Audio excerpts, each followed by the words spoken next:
मुनाफे के लिए नहीं चलता है, पीढ़ियों का निर्माण करने के लिए चलता है।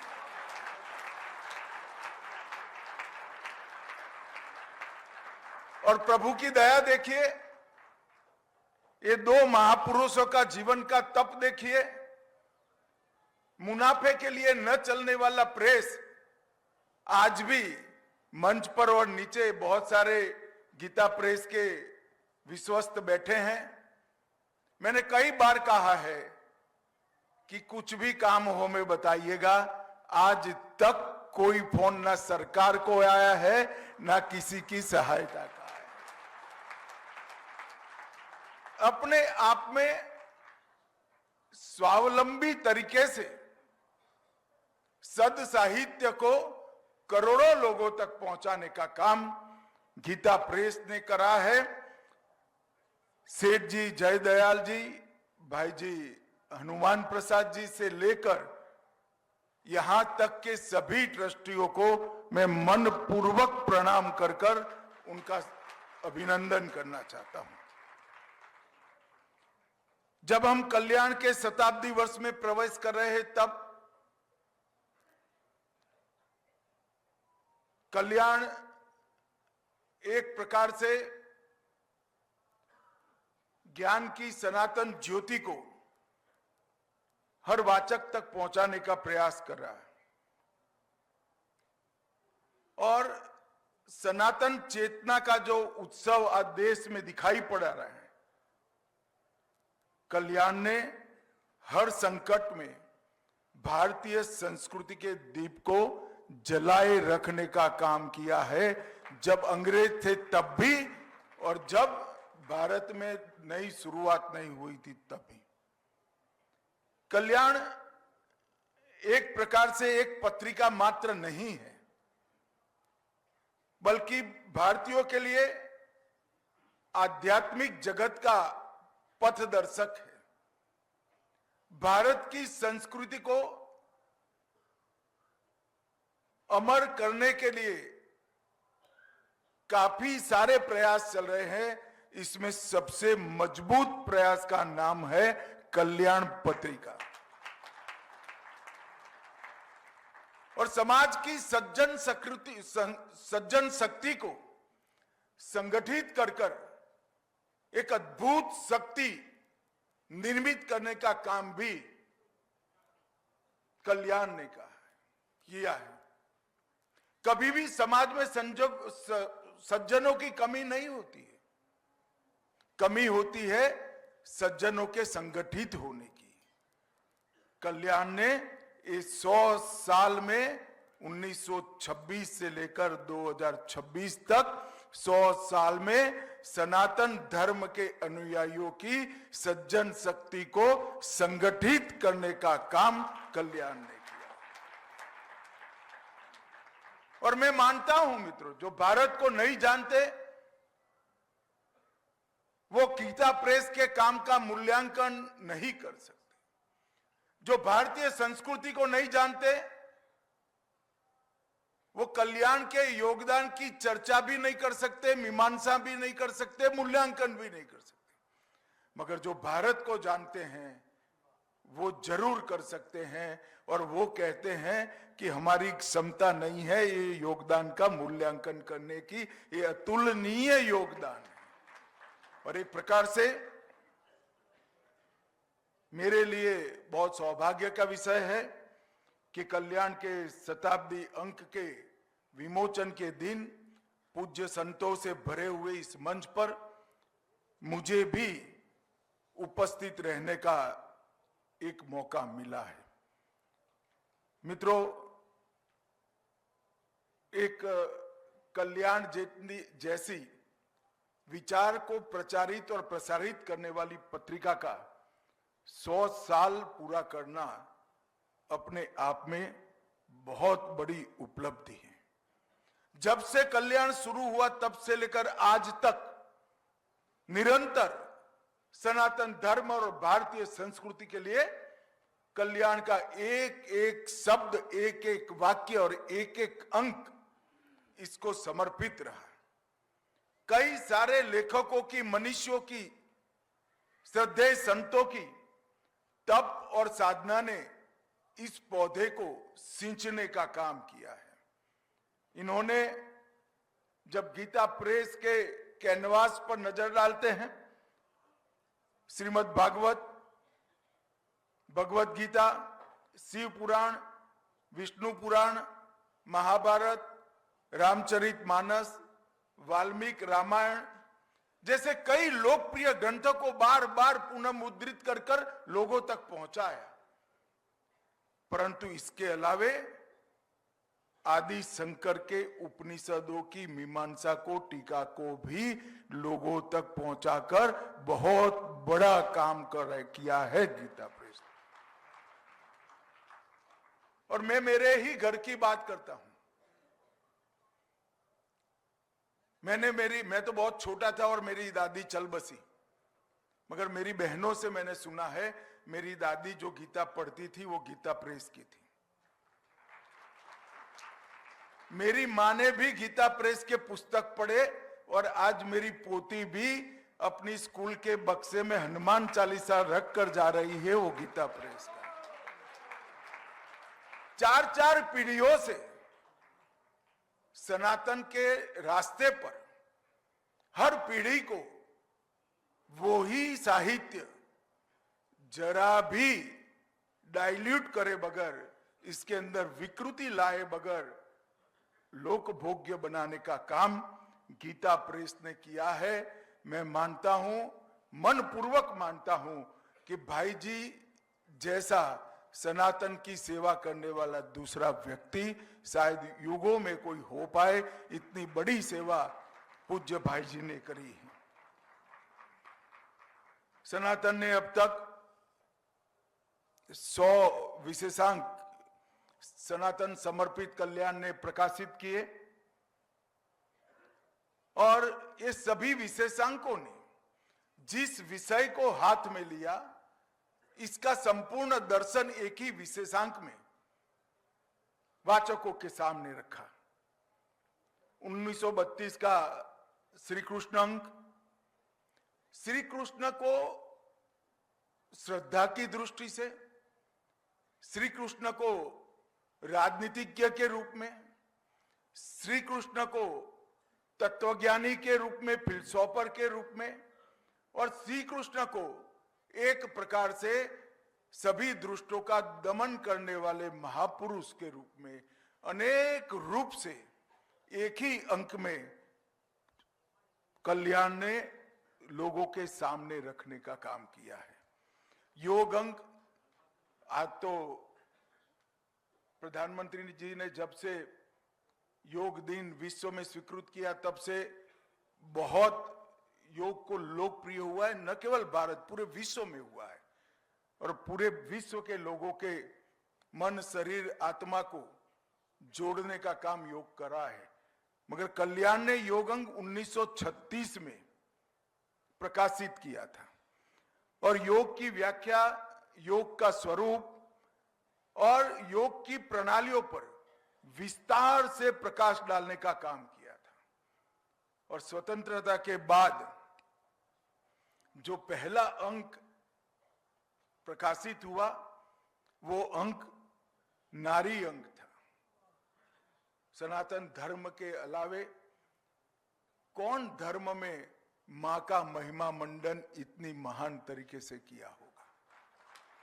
और जब आजाद हुए इसके बाद में पहला अंक नारी अंक के रूप में प्रकाशित किया गया।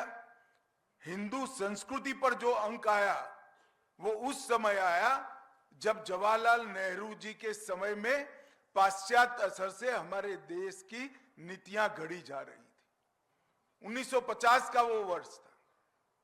देश की शिक्षा नीति, देश की विदेश नीति, देश की रक्षा नीति, देश की व्यापार नीति जब पश्चिम के विचारों से प्रभावित होकर बन रही थी, उस वक्त कल्याण ने चुपचाप कुछ करे बगैर हिंदू संस्कृति अंक प्रकाशित किया।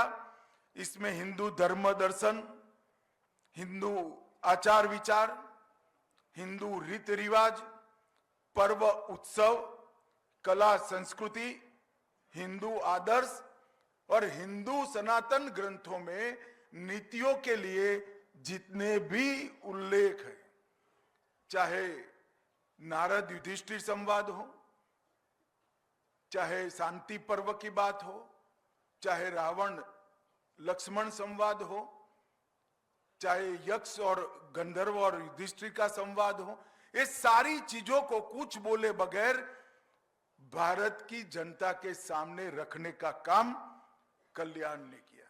मुझे मालूम नहीं है उस वक्त उन लोगों ने क्या सोचा था। मेरा तो जन्म भी उसके 12 साल के बाद हुआ, परंतु निश्चित रूप से विचार होगा कि जब देश आजाद होकर अपनी नीतियां बना रहा है, वो नीतियों का मूल हमारा मूल विचार होना चाहिए, नहीं कि पाश्चात्य विचार होना चाहिए। और ईश्वर की कृपा देखिए, आज शताब्दी का वर्ष है, ये जो यू टर्न लगाना था वो यू टर्न लगाने का काम तीव्र गति से नरेंद्र मोदी जी के नेतृत्व में आज चल रहा है। वेद कथा अंक, आरोग्य अंक, बोध कथा अंक जो शिक्षा के लिए बहुत महत्वपूर्ण है, ये सारी चीजों को गागर में सागर की तरह समाहित कर कल्याण ने करोड़ों लोगों को पहुंचाया। वैसे तो गीता प्रेस और कल्याण में कई लोगों का योगदान है, वरना 100 साल तक कोई संस्था भी नहीं चलती, 100 साल तक इस प्रकार का सात्विक पत्रिका भी नहीं चलता है। अनेक परिवारों ने, अनेक लोगों ने कुछ भी बोले बगैर, यश की अपेक्षा के बगैर जब समर्थन किया हो, तभी ऐसी संस्थाएं चल सकती है। मगर मैं व्यक्तिगत रूप से भाई जी हनुमान प्रसाद पोद्दार का व्यक्तिगत रूप से बहुत बड़ा प्रशंसक हूं। इन्होंने सब कुछ छोड़कर अपना पूरा जीवन गीता प्रेस को समर्पित किया। गोरखपुर आकर कई सैकड़ों ग्रंथों को, उसकी मूल प्रत पांडुलिपियां ढूंढकर, उसमें से सत्य के नजीक जाकर वो ग्रंथों को प्रकाशित करने का काम किया।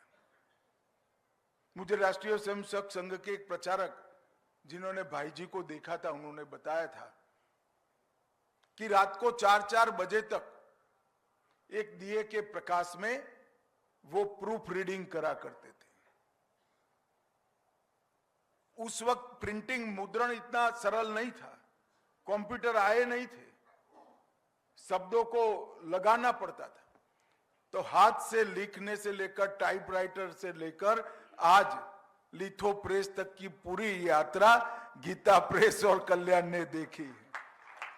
शायद ही कोई मुद्रण करने वाली संस्था होगी जिसने हस्तप्रत से लेकर आज 4 कलर में छपने वाले लिथो प्रेस तक की यात्रा एक ही संस्था ने की हो। वो संस्था गीता प्रेस है।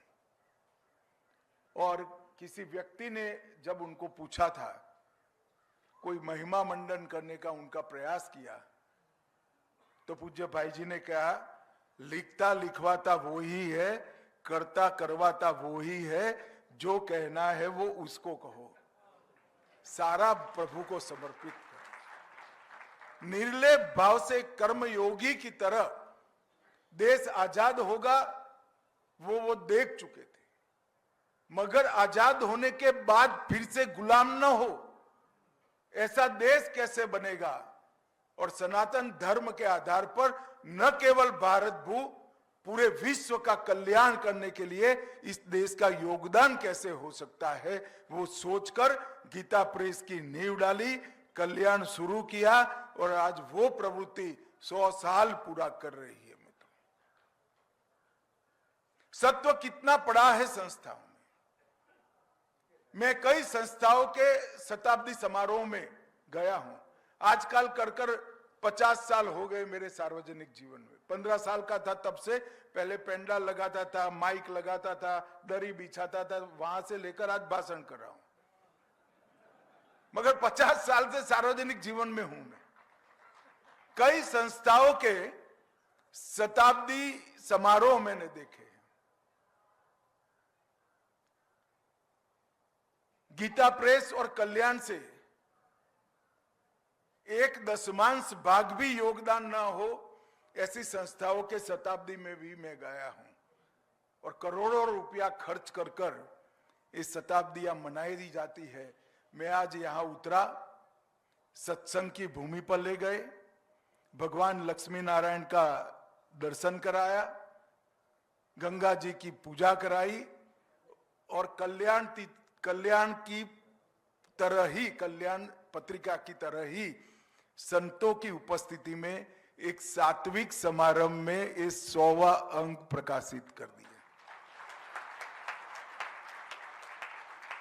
और मैं तो जितने भी गीता प्रेस के यहाँ करता धरता बैठे हैं, इनको करबद्ध निवेदन करना चाहता हूं, इसको बनाए रखेगा।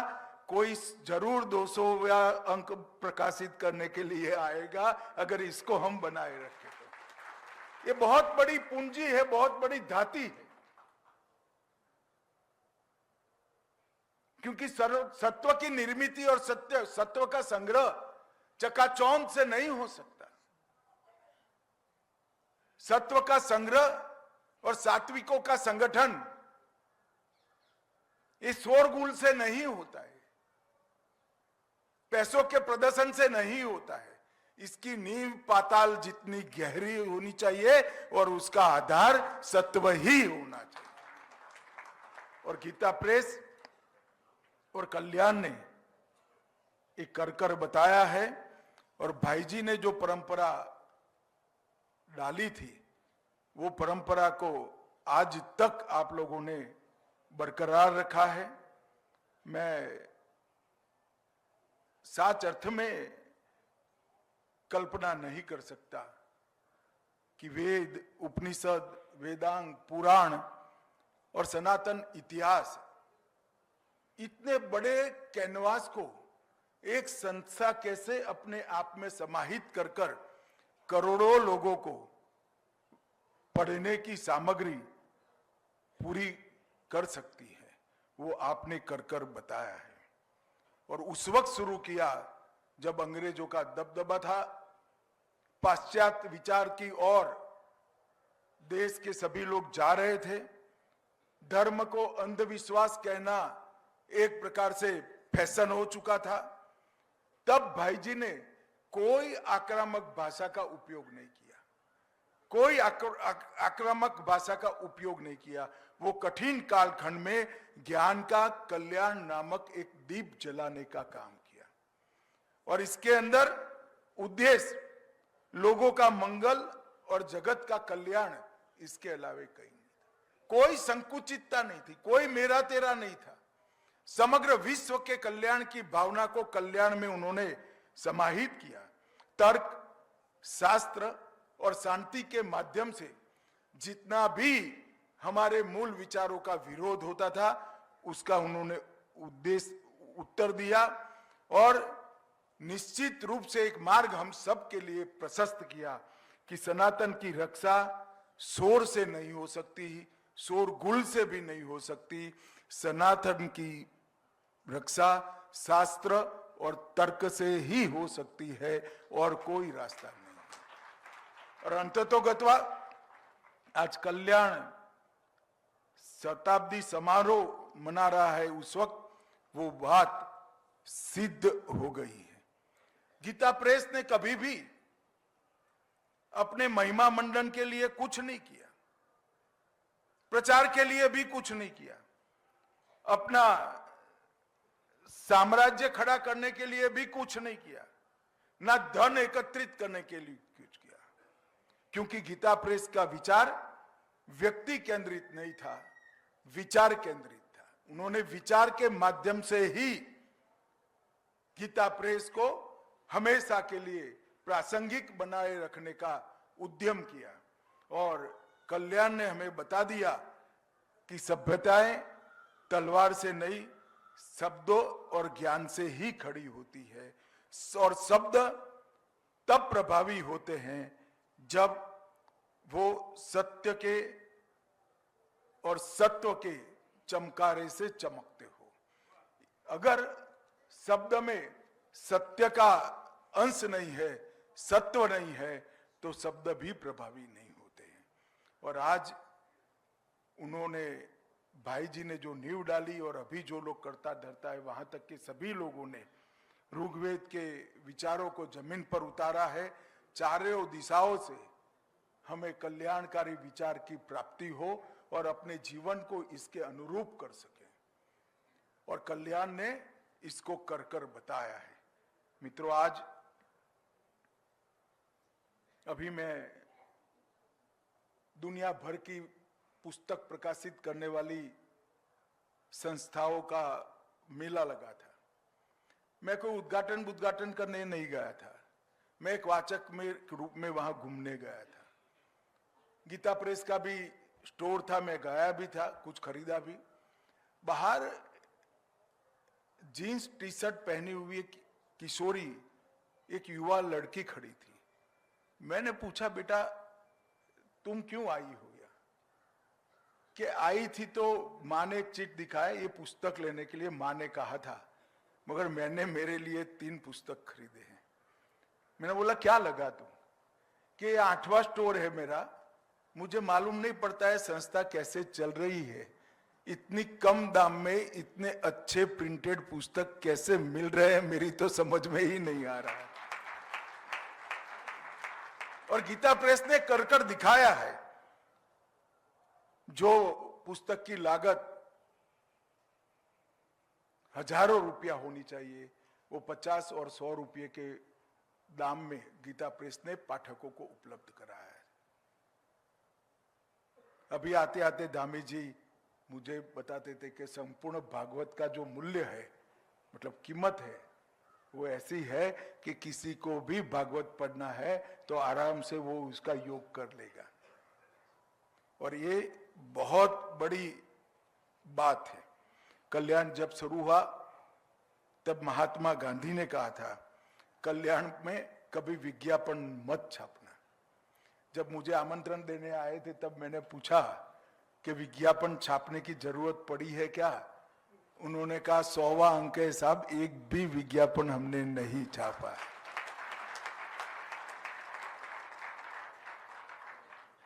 महात्मा ने उस वक्त कल्याण के कर्ता धर्ताओं को कहा था कि विज्ञापन मत छापना, आध्यात्मिक ग्रंथों और पत्रिकाओं को बाजार के दबाव से मुक्त रहना चाहिए।